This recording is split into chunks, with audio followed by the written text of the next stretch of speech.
those open. We're going to talk about what we're going to learn today. So 1-6 is called the inverse functions, okay? We are going to learn how to find an inverse, how to check if something is an inverse, and we're going to learn how to find if something can have an inverse. So we go through all of those things, okay? So first of all, definition of an inverse, okay? If g is the inverse function of f, then f of g of x and g of f of x both equal x. So when I take one and I plug it into the other, it should simplify out to give me just x. And then when I reverse it, I take the other one, plug it into the first, I simplify it, it becomes x. The idea behind an inverse function is that we switch the x and y values. So all the x values in your original function become y values in your inverse. All the y values of your original function become x values of your inverse. And then when you see the notation that says f negative 1 of x, that implies the inverse of f of x. So it might not always say this is the inverse of f of x. It will just say f negative 1 of x, and you have to know that that means it's the inverse, okay? So again, to test it out, we do f of g of x, and it should give you x. We do g of f of x, and it should also give you x. And then notation, the inverse of f of x is f negative 1 of x. If my function was g of x, then its inverse is g negative 1 of x. So that little negative 1 means inverse. And again, the idea behind the values or the graphs or the relation of the points is that the x's on the initial become the y's on the inverse, and the y's on the initial become the x's on the inverse. So we literally switch them. All right, so example 1 says use the inverse function property to show that f and g are inverses of each other. We're going to do A now, and then I'm going to come back to B after I explain a little bit.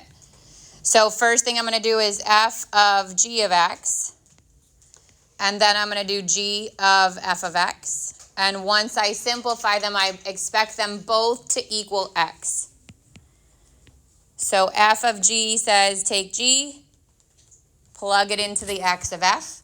So I'd get x plus 6 minus 6. And then the positive 6 and the negative 6 cancel, and I get just x. Then I go back the other way, g of f of x. Now I'm taking f of x and I'm plugging it into the g. So I'd get x minus 6 plus 6, and they cancel, and I get just x. So if it tells you they are inverses of each other and it says to show that they are, that literally means you have to show the work of f of x and f of g of x and g of f of x and show that they both result in x, okay? We're going to learn how to find it too, but if it said the word show, that's what it means. Again, we're going to come back to B in a little bit. All right, so how do we find an inverse if I'm given a function? The very first thing you're going to do is replace f of x with y because they mean the same thing. Then the x and y's switch on inverses. So that's what we're going to do. We're literally going to take every x value, switch it with the y, and every y is going to get switched out with an x. And then we'll solve for the y. And then we will show its inverse by replacing y with f negative 1 of x. And that very last step is important because we changed the function. It no longer is the original one. So here we go. It says find the inverse of f. A gives you f of x equals 7 minus 3x. So step 1 is make f of x become y. Okay, this didn't change anything yet. We just rewrote f of x as y because those are interchangeable. Now what? Switch the x and the y. So the y becomes an x and the x becomes a y. Good morning. And then we want to isolate the y. So I'm going to subtract the 7. I get x minus 7 equals negative 3y. And then I would divide by negative 3. And I get y equals x minus 7 over negative 3, which can totally be left like that after I replace the f negative 1 of x. But it also, let's say I wanted to graph these, I could also rewrite this as negative 1/3 x plus 7/3. So I can either keep it as one fraction or I could split it. It doesn't matter. But the last step you have to do is now replace the y with f negative 1 of x. And again, it could equal x minus 7 over negative 3, or it could equal negative 1/3 x plus 7/3. So let's say they had asked you to graph both the original and its inverse. I would want it written the second way. I would graph the line that is my original function, and then I would graph the line that's now my inverse. And what should happen is your x and y's should be opposites. Questions on A? Okay, go to B. Step 1. Make f of x, y. Good. Step 2. Switch the x and the y. Now I got to get to the y in the denominator. So what's one way to do it? Multiply by y plus 2. So they cancel from here. Now I can distribute here x, y plus 2x equals 1. I want to isolate the y, so now I'm going to subtract the 2x. X, y equals 1 minus 2x. And the last step, how do I separate x times y? Divide by x. So y equals 1 minus 2x over x, which again can stay like that, but can also be split up as 1 over x minus, it would be 2x over x, which means just 2. And then what are we not going to forget to do at the end? Excuse me. Change this f negative 1 of x. So it could equal that, or it could equal 1 over x minus 2. Either answers are fine, but you have to have the f negative 1 of x, because it's no longer the original function. We changed it.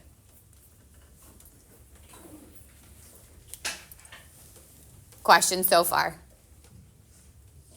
Okay, do you want to sit by your iPad? Because maybe it's charging. And how do we graph an inverse? If I'm given the x and y values, or I can find them, I literally just switch them. I switch all my x and y values. So if my coordinate points of my initial function were 1, 2, 3, 4, and 5, 6, if this is f of x, then my inverse is 2, 1, 4, 3, and 6, 5. When you graph them, they will be symmetric to the origin. They will be symmetric to the y equals x line. So you can literally fold them like you would do the origin.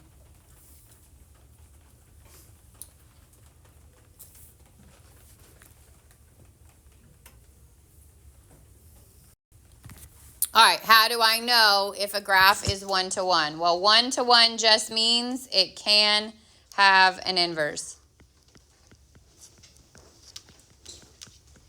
Okay, if it's not 1 to 1, then it can't have an inverse.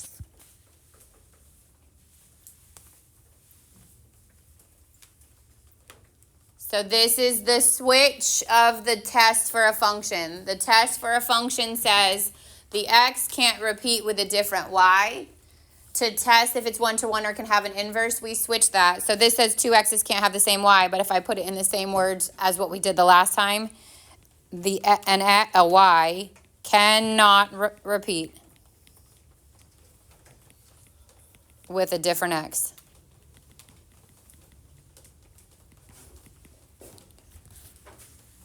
So to test if it's a function, the x can't repeat with a different y, and we use the vertical line test. To test if it's 1 to 1, which means it can have an inverse, the y can't repeat with a different x, and we use the horizontal line test. If a horizontal line intersects the graph at more than one point, then the graph is not 1 to 1, and if it's not 1 to 1, it can't have an inverse.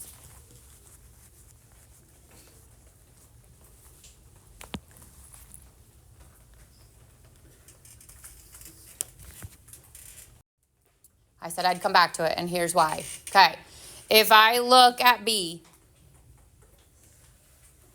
think about what f of x equals x squared minus 3 looks like. What kind of graph is x squared minus 3? It's a parabola that has what kind of shifts? Down 3. So it would look like this, right? So this is a function, but this would fail your horizontal line test, right? Which would mean it's not one-to-one, and if it's not one-to-one, it can't have an inverse. And that's where this part of your statement comes into play. It says, I only want this where x is greater than or equal to 1. So it's like a piecewise function. So if I go back to my function, I only keep where x is greater than or equal to 1. My graph looks like this. Would that pass your horizontal line test? Yes. So sometimes you will see a function that by itself would fail, but it will give it a restriction that allows it to still be part of your, still pass your horizontal line test. Okay, so now we don't need this to find the inverse or to verify that, to show that these are inverses of each other. You just have to understand where that comes from. So if I want to show that f of x and g of x are inverses of each other, I'm going to do f of g of x, and then I'm going to do g of f of x. So I'm going to take the g, I'm going to plug it into the x on the f of x. Square root of x plus 3 squared minus 3. What happens when you square root? Cancels out, and I get x plus 3 minus 3, and I get just x, which is what I expected to get. Now g of x says the square root of x plus 3. What kind of graph is that? Square root shifted which direction? Left 3. 1, 2, 3. Like this. Would that pass your horizontal line test? Yes. So it actually doesn't need the restriction here to make it one-to-one. It needs the restriction there to just let you know that's a domain restriction. Because if I plug in something that's less than negative 3, then it would be an I. Okay, it would be an imaginary number. So again, we're ignoring, we don't have to do anything with those to find or to show that they're inverses of each other. You just got to know that if they're there, why they're there. So now I'm going to find g of f. So I'm taking f and I'm plugging it in. So square root of x squared minus 3 plus 3. These cancel, and I get square root of x squared. Now technically this is absolute value of x. But because we're only keeping where it would be positive, greater than or equal to 0 would be, or greater than or equal to negative 3 when switched would be 0. I just keep the positive x. Questions? So again, show means f of g of x and g of f of x. You got to do both. All right, example 3. Determine if the graph is a function. If it is, determine if it's one-to-one. And if the function's one-to-one, graph the inverse. So start with the test for a function. What's the test for a function? Vertical line test. Does A pass your vertical line test? No, those are the ones we like because we're done and there's no more work. Go to B. Pass your vertical line test? Yes, so it is a function. Now, horizontal line test. Does it pass that? Not one-to-one. So it doesn't have an inverse. Go to C. Does it pass your vertical line test? So it is a function. Does it pass your horizontal line test? Yes, so it also is one-to-one. So now we got to find it. Okay, I didn't give you coordinate points, so you can make these however you want, but if you want them to match what I'm going to do, just check your spacing has to be somewhat accurate. It doesn't have to be perfect. But what I want to do is I want to find at least 2 coordinate points, because it's a line, 2 is good. And then I want to invert them. So let's say I just pick this one, and then I'll pick this just so it's different. This coordinate point is negative 2, 0. And this coordinate point is 3, 5-ish. Okay. What do I do with x and y to get the inverse? Flip them. So the inverse of f of x is going to have the coordinate points 0, negative 2, and 5, 3. So I go 0, -2, and I go 1, 2, 3, 4, 5, up 3.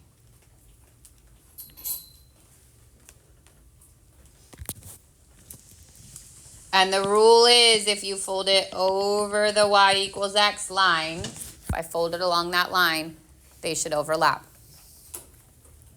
Yep. Elijah. These are, yeah, but they don't have to be because you could have a parabola, a square root, it could be anything.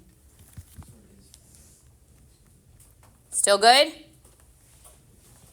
All right, now let's look at either a chart or coordinate points. It says determine if the function has an inverse. So what's the rule? The y can't repeat with a different x. So if I were to put like domain and range in coordinate points, this would be 1 hour to 80 miles. Then it would be 2 hours to 80 miles. And then it would be 3 hours to 100. So it is a function because my x's don't repeat, right? But my y's here repeat with a different x. So this is no inverse, not 1-to-1. 1-to-1 literally means that it's a function for every one x, there's one y, and for every one y, there's one x. So it's a function and it has an inverse.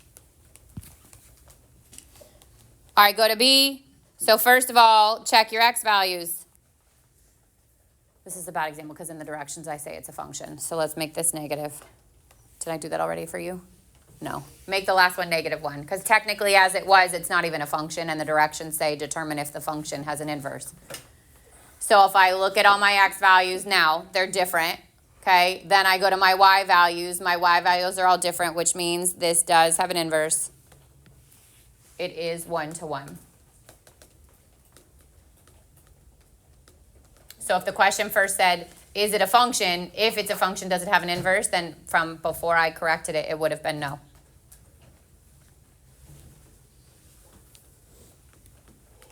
All right, and last thing in the subject or in the section is to identify if it's 1-to-1 from an equation. So if you're asking if it's a function, do you remember what you're looking for? How do I know it's a function or not from an equation? When is an equation not a function? When the y is raised to an even power or in absolute value. Now we switch it. The x cannot be raised to an even power or be in absolute value bars.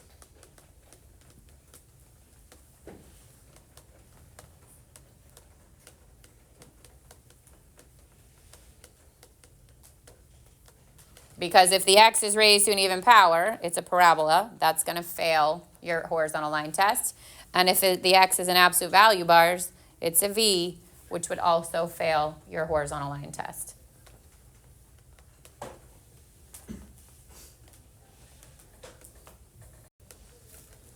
All right, so yes, no. Do these functions have inverses? Are they 1-to-1? A. Yes. B. No. C. Yes. D. No. Easy stuff, right? So inverse it means the same as 1-to-1. Be careful because they'll use those things interchangeable. Questions on anything we did today? I feel like it's to your benefit when this separates off of the functions test. Like when you put them together, you forget and start to question which one's the horizontal line, which one's the vertical line, which one's the x squared, which one's the y squared, but now it's separate. Hopefully it'll stick.